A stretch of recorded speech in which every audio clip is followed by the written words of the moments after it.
I have two incredibly underrated Japanese forged irons, which are not only a great price, but actually would suit quite a lot of you. And even though I still champion this brand when it comes to forged irons that are heavily underrated, with the amount of wins they've had recently, and word spreading on how good Strixon irons are, especially the forged ones, maybe it's time I start looking at different brands, underrated Japanese forged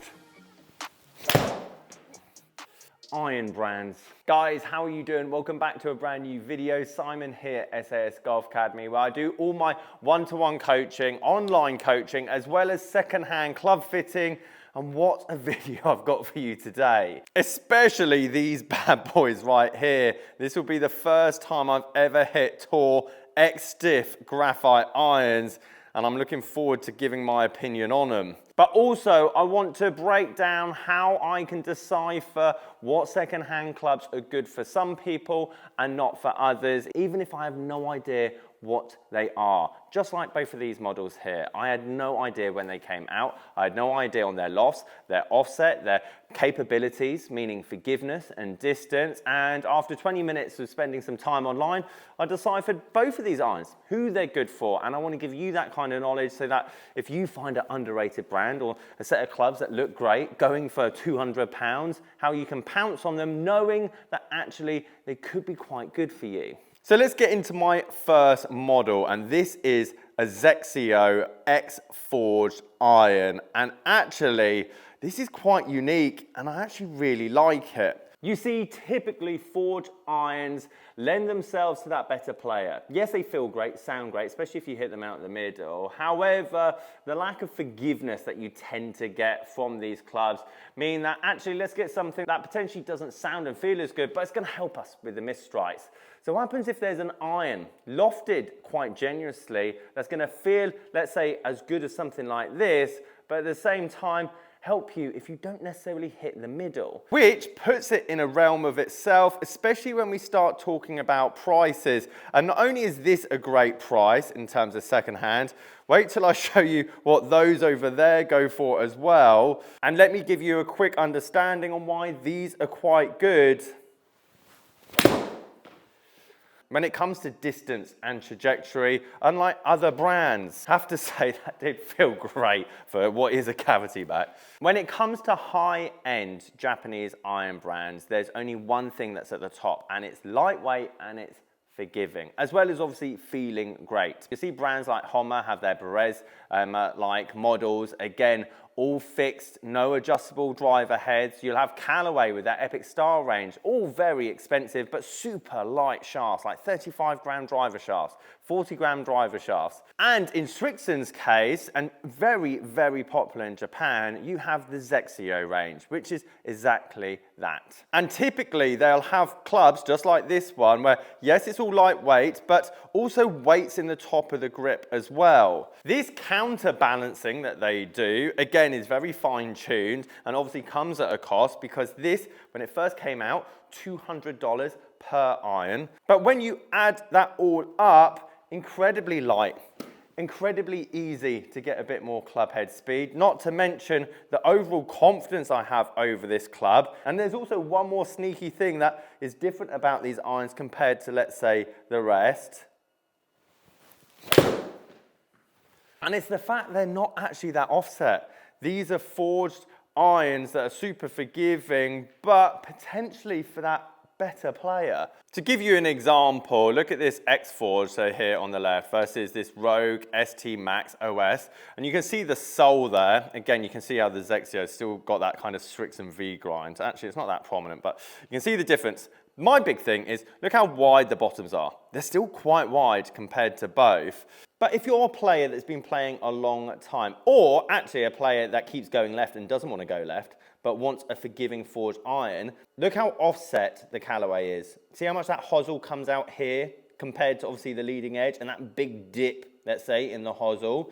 And then I put up, let's say, the Zexio here. This, therefore, seems like a category of itself. It's like a forged player's iron just blown up to big size to give you more distance. And as I said at the start, I want you guys to understand how you can find underrated irons before even I do, because I looked at these, and especially the ones in a minute, and I had no idea what they were. All I knew is that the price looked quite good in terms of forged irons, and also they looked unique, they looked different. But I had to do some research and found one that matched on Google, found out what year it came out, and then I typed in lofts. So therefore, I know these Zexio Forge X irons, 29 degrees with the 7 iron, which is definitely a bit punchy. For that player that does need to drop the spin a tiny bit, or actually get a bit more distance from their old CB irons that they've had for 10, 12 years, and they've now lost speed, so they need a bit more help. Well, these bad boys right here are gonna be great. And the reason I say lofts are so important is that 29 degrees, 28 degrees for a 7 iron is forgiving. It's chunky. If you're starting this game, 28, 29, 30 degrees are the 7 iron lofts you're looking for, because typically they're always gonna be chunky. They're gonna be forgiving like I have here. And don't get me wrong, there's some manufacturers that bend one way more than the other. However, don't get me wrong, it's confusing when you're looking at irons, because these all here could look like blades. Does that make sense? They all have that kind of hollow body cavity iron head that you go, oh, they're all blades. But in actual fact, a lot of these aren't blades. This one, for example, that is a blade, 221. However, a 225 isn't necessarily a blade. Actually, it's got quite a bit of something behind it. My point is, if you're starting this game and you type in an iron and the 7 iron loft's 34 degrees and you're just starting the game, stay well clear. It's not going to be offset, it's not going to be forgiving, it's definitely not going to give you distance. That is a blade in the modern day game.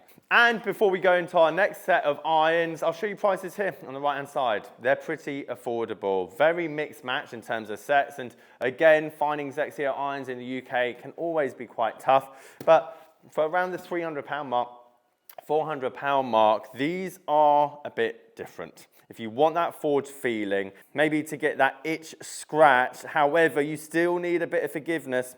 You still definitely don't need massive amounts of offset. These are a great starting point.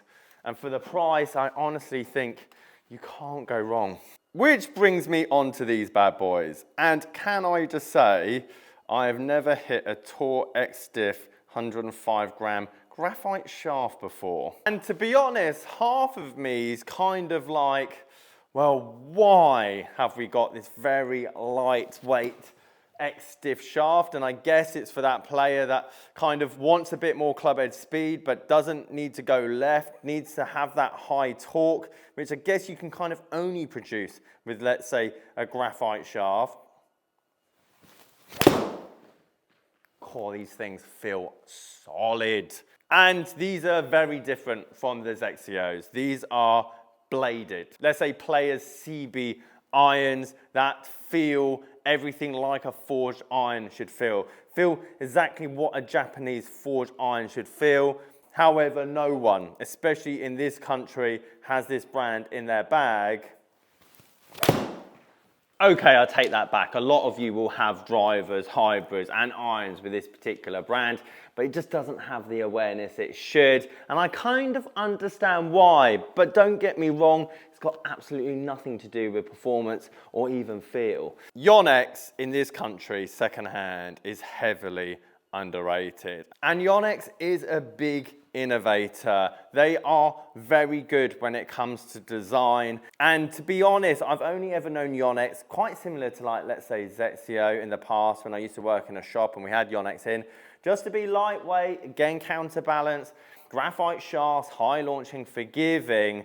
I didn't know they were making these kinds of things. And again, I go back to that concept I said at the start. These are lofted at 34 degrees, which is good for me because I need more backspin at my club head speed. I want to have that control. I don't want flies coming off from a 7 iron or 8 iron or a 9 iron that just goes straight out the back. Again, I mentioned that offset, barely anything. You can just see how this hosel just blends into the heel here. I can basically put a ruler or that against the table. Very little offset, and for someone that hooks the ball a lot, as I'm showing you, again, that obviously suits me. And I don't need to tell you guys, the Japanese are kind of known for their forge processes over the thousands of years. Therefore, when I test a Japanese forged iron, whether it's the more popular brands like your Mizuno or your now Srixon, or this Yonex here, I have a slight chuckle to myself because now, knowing what I know and the confidence that I have in buying second-hand clubs,